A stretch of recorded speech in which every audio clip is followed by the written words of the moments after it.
Assalamualaikum warahmatullahi wabarakatuh. Perkenalkan, nama saya Tisha Humairah, NIM 2205020017, Prodi Ilmu Administrasi Negara, Fakultas Ilmu Sosial dan Ilmu Politik. Di konten digital kali ini saya akan membahas tentang pengertian korupsi, bentuk-bentuk korupsi, dan faktor-faktor penyebab korupsi. Mengenal pengertian korupsi. Istilah korupsi tentu tidak asing lagi di telinga masyarakat Indonesia. Didengar di media cetak, ditonton di televisi, atau didengar di radio. Istilah korupsi seakan tak lepas dari kehidupan kita.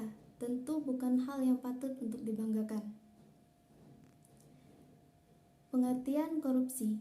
Kata korupsi berasal dari bahasa Latin corruptio atau corruptus. Corruptio memiliki arti beragam, yakni tindakan merusak atau menghancurkan. Corruptio juga diartikan sebagai kebusukan, keburukan, kebejatan, ketidakjujuran, dapat disuap, tidak bermoral, penyimpangan kesucian, kata-kata atau ucapan yang menghina atau memfitnah. Definisi korupsi.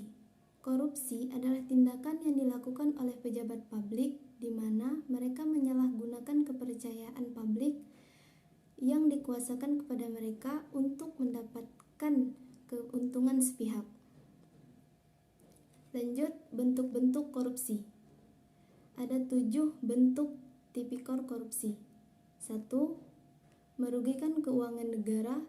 2. Suap menyuap. 3. Penggelapan dalam jabatan. 4. Pemerasan. 5. Perbuatan curang. 6. Bentuk kepentingan dan pengadaan. 7. Gratifikasi.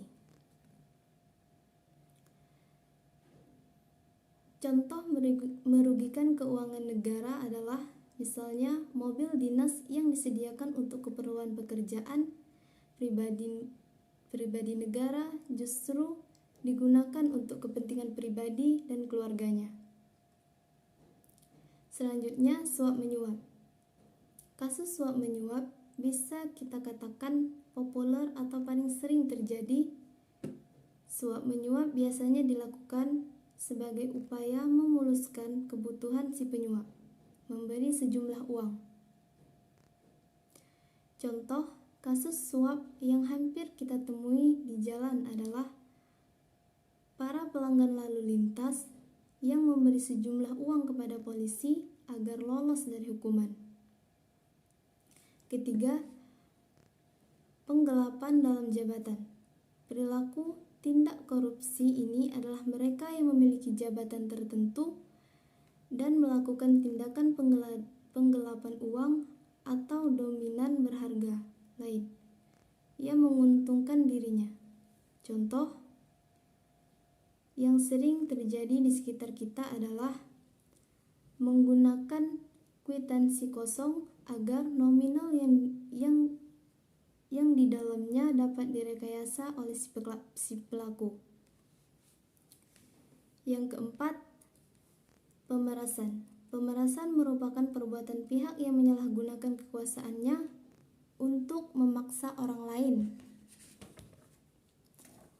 melakukan sesuatu untuk menguntungkan dirinya. Contoh, pungutan liar atau pungli yang dikenakan oleh aparat kepada masyarakat sebagai tarif pengurusan dokumen tertentu. Padahal seharusnya pengurusan dokumen ini bebas biaya. Kelima, perbuatan curang. Segala bentuk kecurangan termasuk tindak korupsi. Sebagai contoh, mendorong proyek bangunan yang melibatkan kecurangan kontraktor, tukang, ataupun toko bahan bangunan. Keenam, bentuk kepentingan dalam pengadaan atau yang dikenal dengan konflik on interest. Maksudnya adalah seorang pejabat yang dihadapkan pada peluang untuk menguntungkan dirinya sendiri, keluarga, ataupun kroni-kroninya. Misalnya, meskipun dilakukan tender dalam proyek pegawai negeri ikut terlibat dalam proses dengan mengikutsertakan perusahaan miliknya. Terakhir adalah gratifikasi. Tindak pidana korupsi ini sangat dekat dengan masyarakat, bahkan banyak tidak sadar bahwa secara tidak langsung mereka melakukan gratifikasi. Gratifikasi merupakan pemberian hadiah dalam bentuk apapun pada pejabat publik dengan harapan adanya timbal balik dari si penerima. Hadiah yang diberikan bisa berupa berbentuk tiket perjalanan gratis, paket liburan gratis, ponsel hari raya, dan lain sebagainya.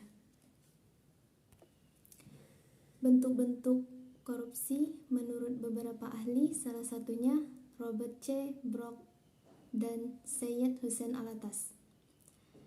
1. Korupsi transaktif. 2. Korupsi pemerasan.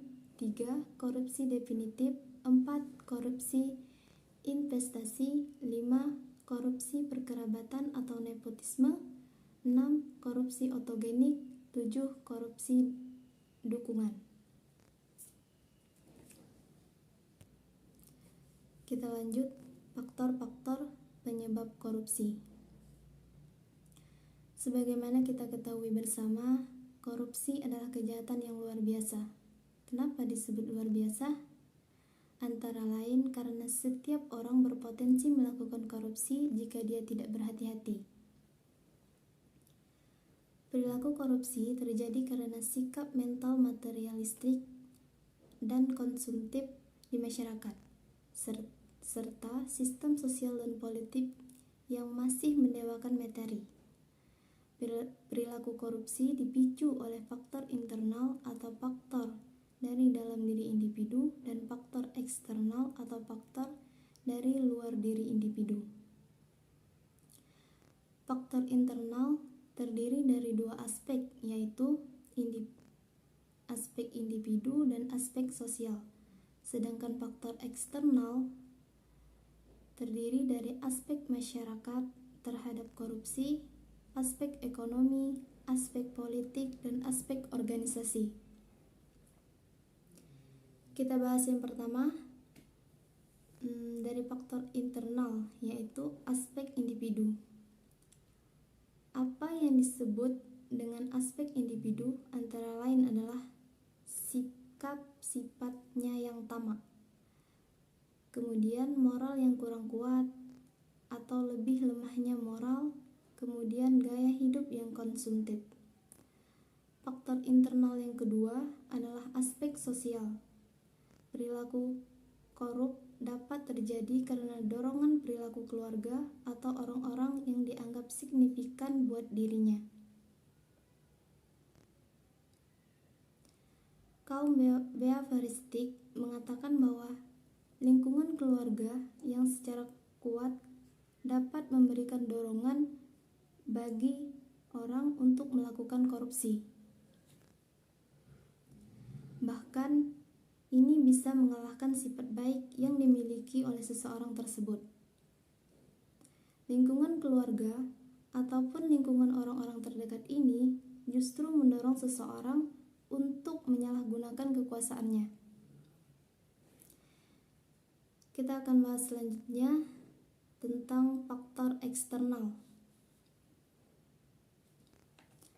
Yang pertama adalah faktor eksternal berupa aspek sikap masyarakat terhadap korupsi. Nilai-nilai di masyarakat yang kondusif atau justru memfasilitasi terjadinya korupsi, misalnya masyarakat yang kurang menyadari bahwa sebenarnya korban utama dari korupsi adalah masyarakat itu sendiri. Hingga kadang-kadang mereka cuek terhadap perilaku korupsi. Kemudian masyarakat kurang menyadari bahwa kadang-kadang dia terlibat, misalnya ketika dia merasa mendapatkan pelayanan yang baik atau yang cepat oleh aparatur negara. Kemudian dia memberikan tips atau tanda terima kasih, dan sebagainya. Itu sebenarnya adalah perilaku yang memfasilitasi orang lain untuk berbuat korup. Kemudian, masyarakat yang kurang menyadari bahwa korupsi akan bisa dicegah sebenarnya kurang menyadari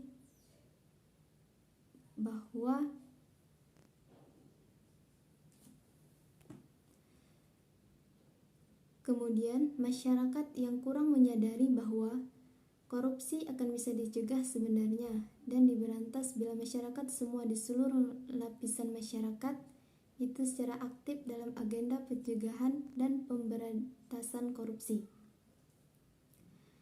Aspek eksternal yang kedua adalah aspek ekonomi, yaitu berupa pendapatan yang tidak mencukupi sehingga dia merasa perlu mendapatkan tambahan untuk memenuhi kebutuhan hidupnya. Sayangnya dia mendapatkan dengan cara yang tidak benar. Faktor eksternal yang berikutnya adalah aspek politik, yaitu kepentingan politik dalam meraih dan mempertahankan kekuasaan, sebagaimana sering kita dengar money politik terjadi pada saat pemilihan kepala daerah. Misalkan akhirnya pada saat mereka menjabat, maka mereka akan melakukan perilaku-perilaku korup untuk mendapatkan kembali uangnya.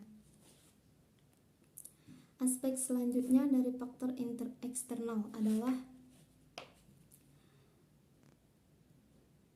aspek organisasi, yaitu kurang adanya keteladanan dari pemimpin atau pimpinan. Kemudian yang berikutnya, tidak ada atau lemahnya kultur organisasi yang dapat mencegah terjadinya perilaku korupsi. Kemudian, kurang memadainya sistem pertanggungjawaban atau akuntabilitas yang benar, lemahnya sistem pengendalian manajemen, dan lemahnya pengawasan. Hal itu semua merupakan aspek organisasi yang dapat menjadi penyebab munculnya perilaku-perilaku koruptif. Lebih lanjut, kita ingatkan kembali salah satu teori tentang penyebab korupsi yang cukup kita kenal dengan Gong Theory, yang dikemukakan oleh Jack Bolong. Gong Theory menyebutkan Gong ini adalah singkatan yang menyebutkan bahwa faktor penyebab korupsi adalah greed atau keserakahan, opportunity atau kesempatan, needs kebutuhan, dan expose atau pengungkapan. Faktor keserakahan potensial dimiliki oleh setiap orang dan berkaitan dengan individu. Perilaku korupsi, faktor keserakahan sepertinya menjadi faktor yang dominan.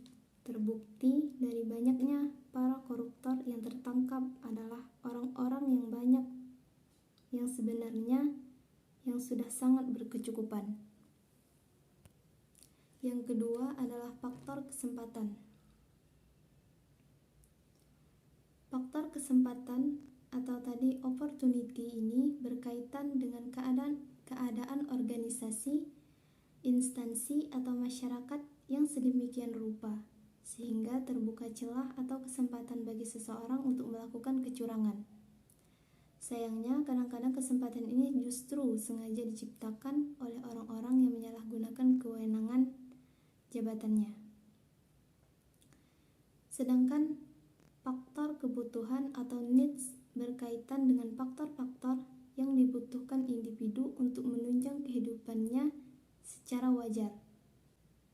Dan yang terakhir adalah faktor expose atau pengungkapan, berkaitan dengan tindakan atau konsekuensi yang dihadapi oleh pelaku kecurangan apabila pelaku ditemukan melakukan kecurangan.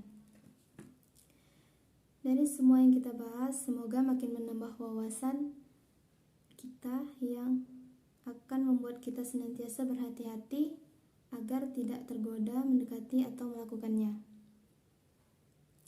Ingat, sekali kita tergelincir, sulit untuk dapat kembali. Demikian konten digital yang membahas tentang pengertian korupsi, bentuk-bentuk korupsi, dan faktor-faktor penyebab korupsi. Saya tutup dengan alhamdulillah. Wassalamualaikum warahmatullahi wabarakatuh.